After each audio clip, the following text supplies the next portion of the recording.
నమస్తే అండి, నా పేరు రాము. నేను ఇప్పుడు మీకు చూపించబోయే వీడియో దారం ఎందుకు దిగుతుంది, దానికి గల కారణాలు ఏంటి అన్నది మీకు చూపిస్తాను. ఇప్పుడు దానికి 4 కారణాలండి. ఒకటి రెండు అయితే అందరికీ తెలుసు, ఒకటి మాత్రం ఇంపార్టెంట్ కారణం ఉందండి, అది చాలామందికి తెలియదు.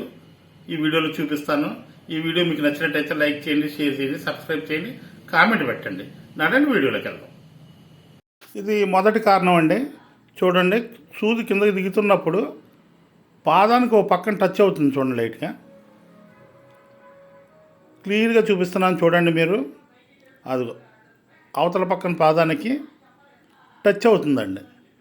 దానివల్ల దారం తెగే అవకాశం ఉంది, తెగుతుంది కూడా. మనం ఒక టర్న్ స్క్రూ తీసుకుని పాదానికి వెనకాల గాడి ఉంటుందండి, ఆ గాడిలో పెట్టి ఇటు సైడ్కి తిప్పాలండి. కొద్దిగా లైట్గా అటు తిరుగుతుంది, లైట్గా చూడండి, లైట్గా సరిపోతుందండి. ఇప్పుడు సూది డైరెక్ట్గా సెంటర్లో పడుతుందండి, అసలు పాదానికి టచ్చే కాదు. ఇలా ఉండటం వల్ల అసలు ఆ దారం అన్నది తెగదు. ఇది ఒక కారణం అండి. మీరు వీడియో స్కిప్ చేయొద్దండి, ఎందుకంటే అన్ని విషయాలు కూడా తెలుస్తాయి మీకు. అలా తెలిస్తే మెకానిక్ దగ్గర పట్టుకెళ్ళక్కర్లేదు, మీ అంతటి మీరే చేసేసుకోవచ్చు ఇటువంటి కంప్లైంట్ వచ్చినప్పుడు. ఇప్పుడు మనం చూపించబోయేది రెండో కారణం అండి. సూదిని బయటికి తీద్దామండి. సూదికి చూడండి, సూదిని బయటికి తీస్తున్నాం. సూదికి ఒక పక్కన రౌండ్ ఉంటుందండి, ఒక పక్కన గాడి ఉంటుంది. చూడండి, మీరు క్లియర్గా చూడండి, మీరు సూదిని చూస్తే తెలిసిపోతుంది. గాడి ఉన్న పక్కనే, అది నేను చూపించే ప్లేస్లో అనమాట అండి. గాడి ఉన్న పక్క బయట పక్కకు పెట్టి బిగించండి. రౌండ్ లోపల పక్కకు ఉండాలండి, బయటకు కనిపించేది గాడి అయ్యి ఉండాలి. అటువంటిప్పుడు దారం తెక్కకుండా ఉంటుందండి. ఇది రెండో కారణం. పోతే మూడో కారణం అండి.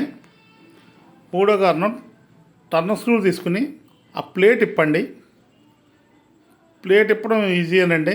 2 నట్లు ఉంటాయి, ఎదరొకటి, ఇప్పుడు చూపిస్తున్న వెనకాల ఒకటి.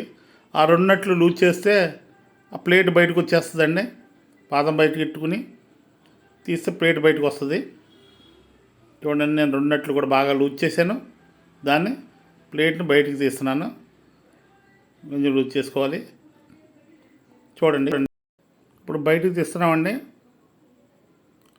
బయటికి తీసిన తర్వాత మనం సూది దిగే బెజ్జం ఉంది కదండి, ఆ బెజ్జం దగ్గర సూది రాపిడి తగిలి ప్లేట్ కట్ అవుతుందండి. దాన్ని దారం పట్టుకుని దానివల్ల కూడా తెగుతుంది. ఈ ప్లేట్ పనిచేసి ప్లేట్ మార్చుకోవాలండి. ఇది మూడో కారణం అండి. ఇంకపోతే నాలుగో కారణం ఇప్పుడు చూద్దామండి. ఇది ఇంపార్టెంట్ కారణం, చాలామందికి తెలియదండి. ఇప్పుడు ఫ్రంట్ ప్లేట్ ఇప్పుదామండి.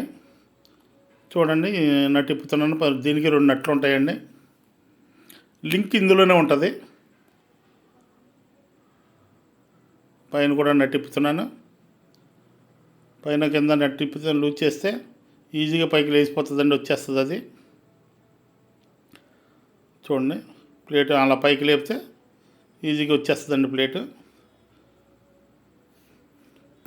ఇప్పుడు సూది రాడ్డు అల్లలాడుతుంది చూడండి, లైట్గాను. చూడండి, లోపల లింక్ ఉంటుంది.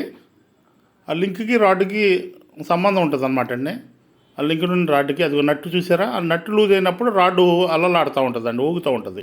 నట్టు టైట్ చేసుకోవాలండి. టైట్ చేసుకుంటే కింద మనకి రాడ్డు అల్లలాడుతూ దారం తెగదండి. అల్లలాడడం వల్ల ఆ దారం కూడా మళ్ళీ తెగుతుంది అనమాట అండి, అటు ఇటు వెళ్ళి. ఇది నాలుగో కారణం అండి. మీకు నచ్చినట్టయితే లైక్ చేయండి, షేర్ చేయండి, సబ్స్క్రైబ్ చేయండి, కామెంట్ పెట్టండి. మరెన్నో వీడియోలు మీ ముందుకు తీసుకొస్తానండి. Thank you very much.